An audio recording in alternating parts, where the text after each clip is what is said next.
செய்திகளுக்கு பிரதான அனுசரணை வழங்குவோர் பரேச லாஷப்பல் விடி கேஷ் அண்ட் கேரி காஸ்லே கோனேஸ் விடி சூப்பர் ஸ்டோர்.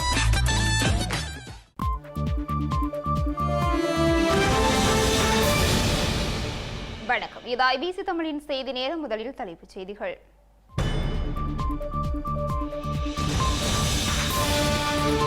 ஸ்ரீலங்காவின் வெளிக்கடை சிறையில் அடைக்கப்பட்ட மஹிந்தவின் புதல்வன் யோசித நிதி மோசடி குற்றச்சாட்டு கைதுக்கு பின்னர் தடுப்பு காவல் உத்தரவு.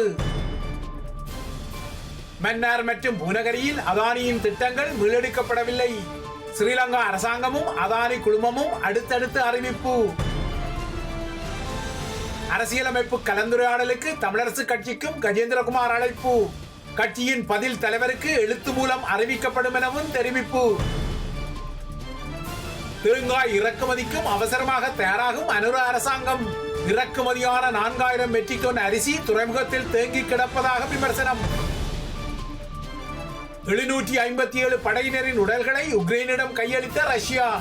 ட்ரம்புடன் பேச்சு நடத்த தயாரென புட்டின் அறிவித்த பின்னர் நகர்வு.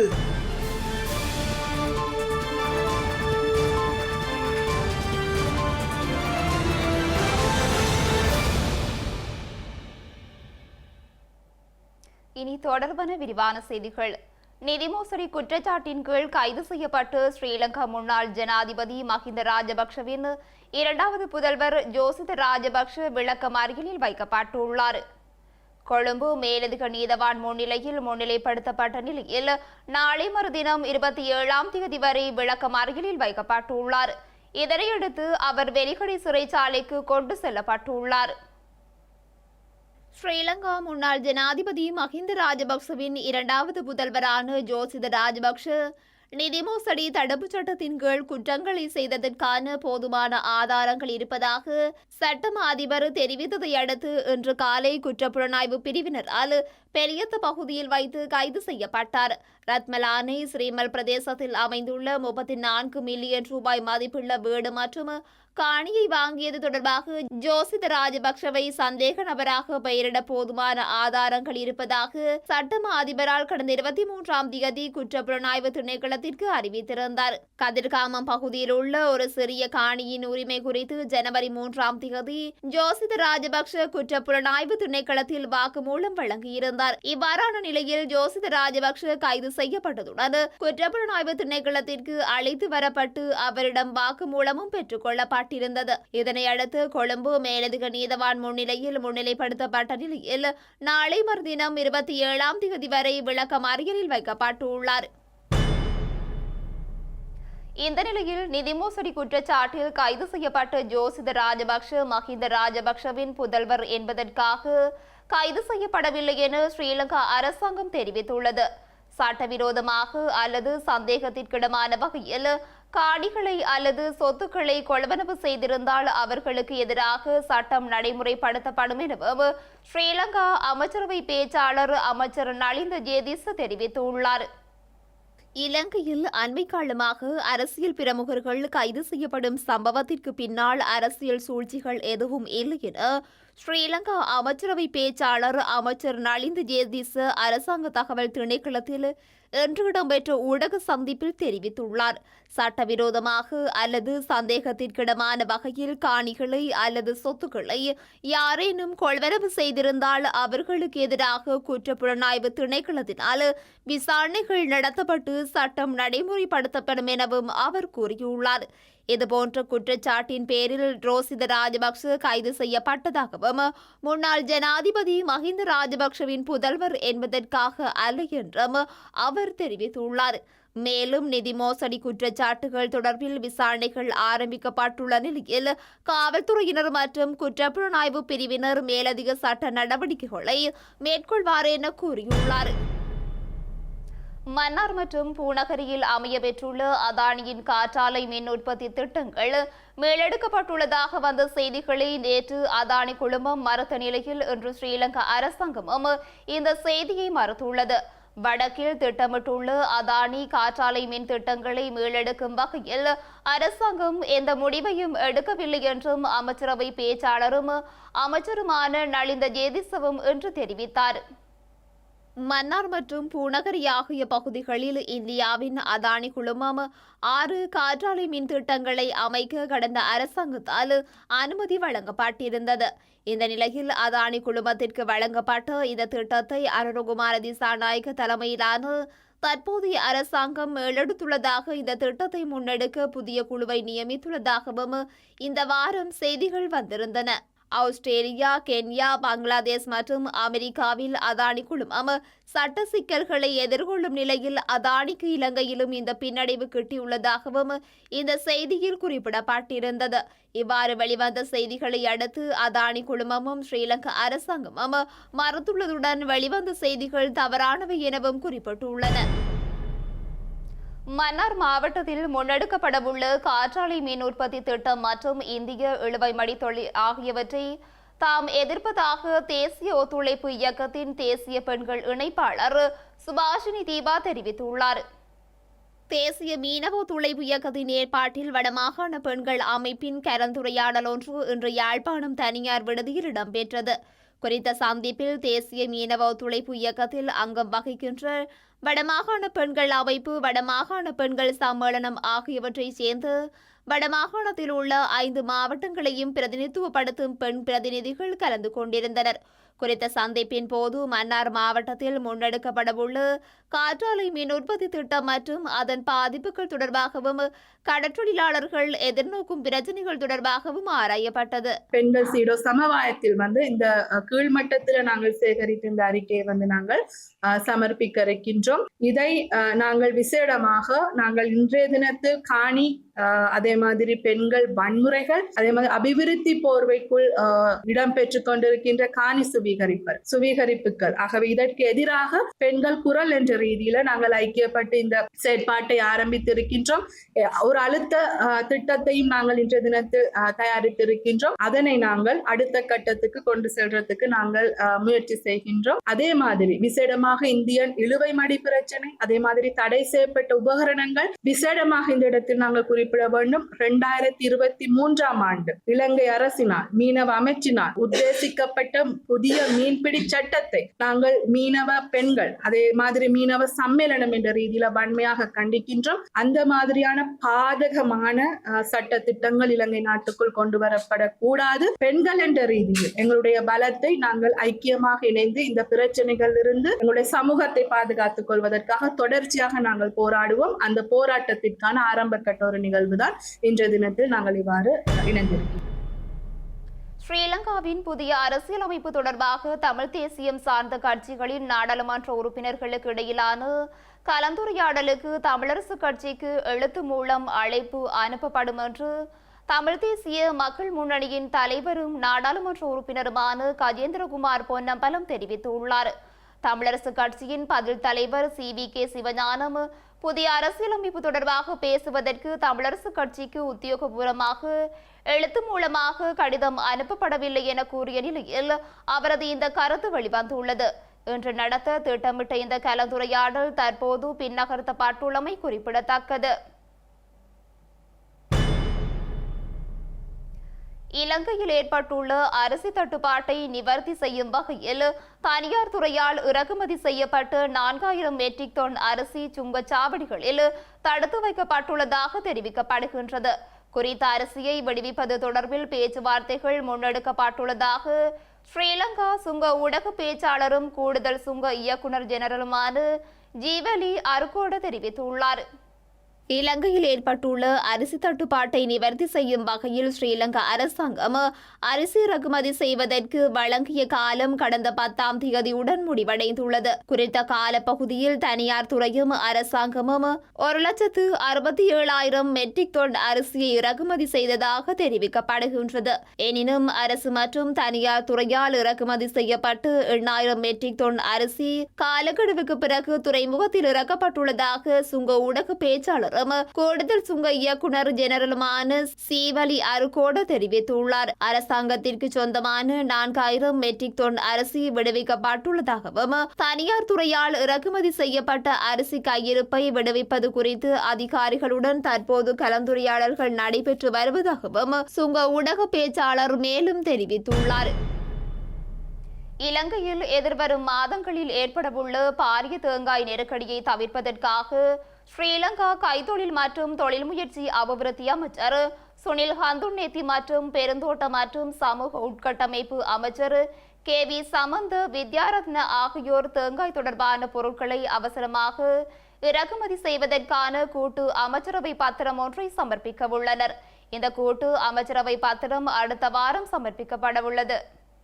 இலங்கையில் தேங்காய்களுக்கு பெரும் தட்டுப்பாடும் கடும் விலை உயர்வும் ஏற்பட்டுள்ள நிலையில் அரசாங்கம் தேங்காய் இறக்குமதிக்கு தயாராகி வருகின்றது. தற்போது நாட்டில் ஏற்பட்டுள்ள தேங்காய் தட்டுப்பாடு எதிர்வரும் மாதங்களில் பெரும் நெருக்கடியை உருவாக்கும் என அச்சம் தெரிவிக்கப்பட்ட நிலையில் ஸ்ரீலங்கா அமைச்சரவை அடுத்த வாரம் தேங்காய் இறக்குமதிக்கு அனுமதி வழங்க உள்ளது. தற்போது நாட்டில் கடுமையான பற்றாக்குறையில் உள்ள தேங்காய்களுக்கு மாற்றாக தேங்காய் தொடர்பான பொருட்களை அவசரமாக இறக்குமதி செய்வதுடன் தேங்காய் இறக்குமதிக்கு பொருந்தக்கூடிய நிலைமைகள் குறித்து அவசர ஆய்வு நடத்த சிறப்பு அதிகாரிகளையும் நியமிக்க அமைச்சரவை முடிவெடுத்துள்ளதாக தெரிகின்றது. இலங்கையில் 3 லட்சம் ஏக்கர் நிலத்தில் தெங்கு பயிர்ச்செய்கை இருந்தாலும் தேங்காய் விளைச்சல் குறைவாக இருப்பதால் தற்போதைய நெருக்கடியை சமாளிக்க ரஷ்யாவிலிருந்தும் தெங்கு செய்கை உரத்தை நன்கொடையாக பெறவும் அரசாங்கம் முடிவெடுத்துள்ளதாக தெரிகின்றது. வடமாகாணத்தில் உள்ள இளையோரின் சிந்தனை திசை திருப்பப்படும் நிலையில் இளைஞர்கள் தடமாறாமல் இருக்க வேண்டுமானால் அவர்களுக்கான சிறந்த தளங்கள் உருவாக்கப்பட வேண்டும் என வடக்கு மாகாண ஆளுநர் ந. வேதநாயகன் தெரிவித்துள்ளார். புலம்பெயர்ந்து சென்றோர் தமது ஊரை மறந்துவிடும் நிலையில் சிலர் தொடர்ந்தும் மண்ணின் முன்னேற்றத்திற்காக செயற்படுவதாக புனரமைக்கப்பட்ட நல்லூர் இளங்கலைஞர் மன்றத்தின் திறப்பு விழாவில் அவர் தெரிவித்துள்ளார்.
யாழ்ப்பாண பல்கலைக்கழக சட்டத்துறையின் ஏற்பாட்டில் வருடாந்தம் நடத்தப்படும் யாழ்ப்பாண சர்வதேச சட்ட மாநாடு இன்று ஆரம்பமாகியுள்ளது.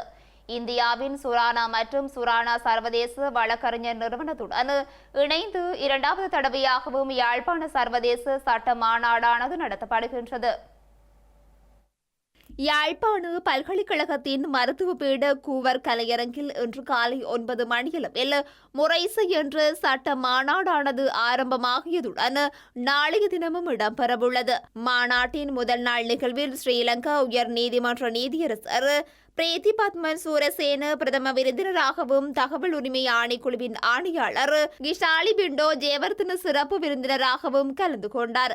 மாற்றத்திற்கான கருவியாக சட்டம் எனும் சாரப்பட செயற்படல் நிலை மாற்றம் நிலைத்திருப்பு எனும் தொனிப்பொருளில் குறித்த சட்ட மாநாடானது ஒழுங்கு செய்யப்பட்டுள்ளது. மேலும் யாழ் பல்கலைக்கழக துணைவேந்தர் பேராசிரியர் சிவக்கொழுந்து ஸ்ரீ சர்க்குணராஜா, யாழ் பல்கலைக்கழக கலைப்பீட பீடாதிபதி பேராசிரியர் சிவசுப்பிரமணியம், ரகுராம், யாழ்ப்பாணத்திற்கான இந்திய துணை தூதகர் சாய் முரளி, ஜனாதிபதி சட்டத்திரணி MS சுமந்திரன், நீதிபதிகள், நீதவான்கள், சட்டத்துறை சார் நிபுணர்கள், சட்டத்திறனிகள், மாணவர்கள் என பலரும் இந்த நிகழ்வில் கலந்து கொண்டுள்ளமை குறிப்பிடத்தக்கது.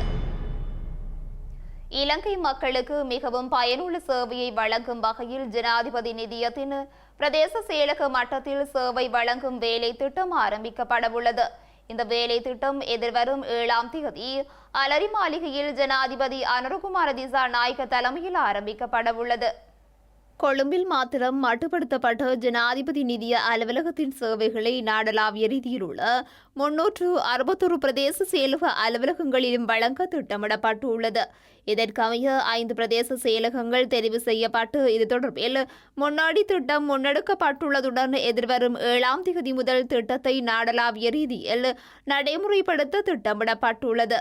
ஜனாதிபதி நிதியம் தொடர்பில் பிரதேச செயலாளர்களுக்கு அறிவிக்கும் வகையில் இன்று ஜனாதிபதி அலுவலகத்தில் இடம்பெற்ற இணைய மூலமான கலந்துரையாடலின் போதே இந்த தகவல் வெளிப்படுத்தப்பட்டுள்ளது. ஜனாதிபதி நிதியத்திற்கு புதிய எண்ணியல் மயமாக்கல் மற்றும் வலையமைப்பு வேலை திட்டத்தை அறிமுகப்படுத்தியதனூடாக மக்களுக்கு மிகவும் வினைத்திறன் மற்றும் பயனுள்ள சேவையை வழங்குவதற்காக செயலாற்றி வருவதாக ஜனாதிபதி நிதியத்தின் செயலாளர் ஜனாதிபதியின் சிரேஷ்ட மேலதிக செயலாளர் ரொசான் கமகே தெரிவித்துள்ளார்.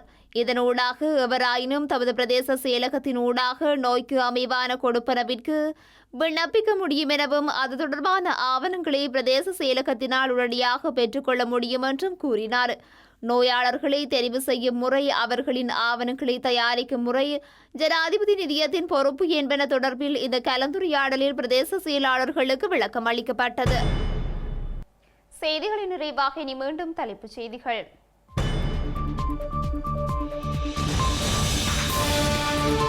ஸ்ரீலங்காவின் வெலிக்கடை சிறையில் அடைக்கப்பட்ட மஹிந்தவின் புதல்வன் யோசித நிதி மோசடி குற்றச்சாட்டு கைதுக்கு பின்னர் தடுப்பு காவல் உத்தரவு.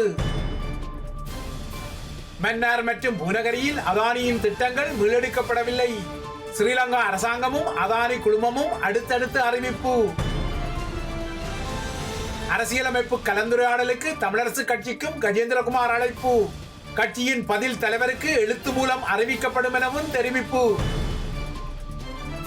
தேங்காய் இறக்குமதிக்கும் அவசரமாக தயாராகும் அனுர அரசாங்கம். இறக்குமதியான 4000 மெட்ரிக் டன் அரிசி துறைமுகத்தில் தேங்கி கிடப்பதாக விமர்சனம். 757 படையினரின் உடல்களை உக்ரைனிடம் கையளித்த ரஷ்யா. ட்ரம்புடன் பேச்சு நடத்த தயாரென புட்டின் அறிவித்த பின்னர் நகர்வு.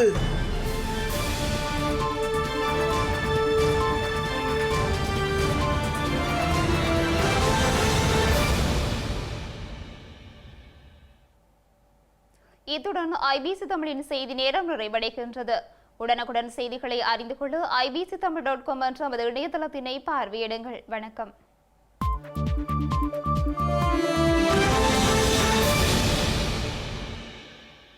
இல்லத்தரசிகள் எப்பொழுதும் உச்சரிக்கும் பெயர்கள் விடி கேஷ் அண்ட் கேரி, விடி சூப்பர் ஸ்டோர். இல்லங்கள் தோறும் சுவையான உணவு வகைகள் தயாரிக்க தேவையான அனைத்து பொருட்களும் ஓரிடத்தில் ஒரே நேரத்தில் தெரிவு செய்யலாம். சமையல் அறைக்கு தேவையான சமையல் பாத்திரங்கள், கிரைண்டர், மிக்சர், மரக்கறி வகைகள், கடல் உணவுகள், அரிசி முதல் அத்தனை தானிய வகைகளும் மலிவு விலைகளில் கிடைக்கின்றன. விஜயம் செய்யுங்கள். விடி கேஷ் அண்ட் கேரி, 1115 ரோக்காய், Paris 10, La Chapelle. VT super store, காஸ்லே கோனேஸ்.